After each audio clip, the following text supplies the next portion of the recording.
I'm not on the disclosure bandwagon. I don't think that they're ever going to come right out in a big, beautiful, magical day of revelation, but I do think that they are leaking these things because, again, like I say, the technology, George, that we're reaching is so reminiscent of the civilization and culture that was described in these ancient texts, and I think that these elites have to be thinking that they may be in contact with some of these genetic cousins, and we'd better get ready.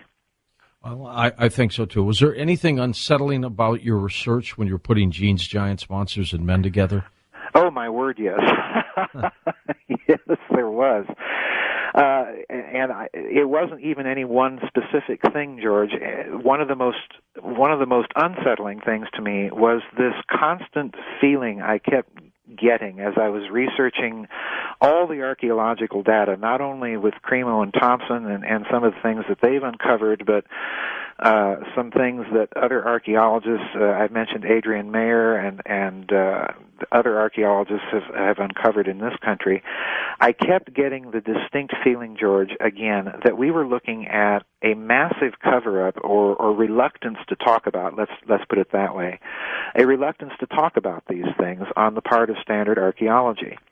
And again, if you aren't willing to talk about these things, that means there's something about them that has to be unsettling to the professional academic. And again, I think all of it is due to the fact that we are dealing with clear evidence not only of a very ancient, sophisticated civilization, but that it had some sort of interplanetary extent. And the implication, therefore, is, once again, that we may have members of the human family out there. And if that's the case, then, they may be coming back. And that ties into the other big unsettling thing that I mentioned in the first hour, is if these stories, and it's a mighty big if, let's admit, but if these stories, George, are true, that we are engineered into existence by a group of people with an agenda, then this means we're property.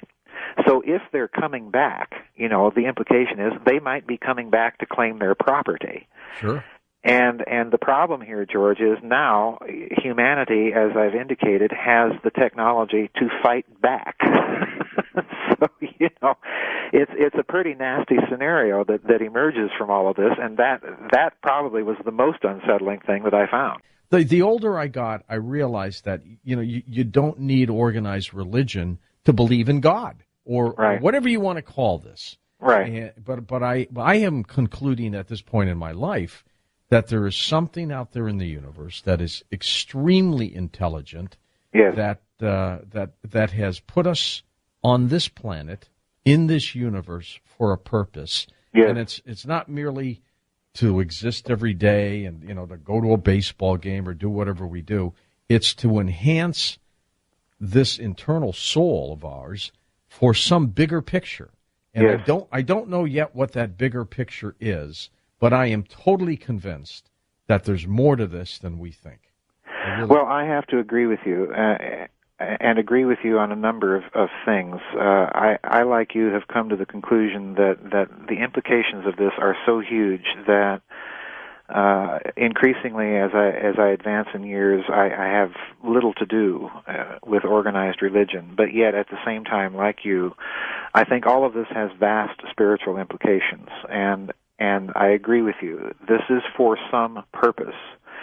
And I think really, if you look at the body of research that I've done, at the body of research that other people in this field have done, I think most of us are coming to a similar conclusion. There is a purpose to all of this, although dissecting and divining what it might be is such a huge problem, because in order to do so, you must account for all of the legends, of all of the traditions. You can't lock yourself into one system and think that you have all the keys to the puzzle. And that's a huge task, because each culture construes that spiritual purpose slightly differently. And I think they've all got a piece of the puzzle. They've all got a clue to the puzzle. The problem is assembling the pieces of that puzzle, and that's the difficult thing.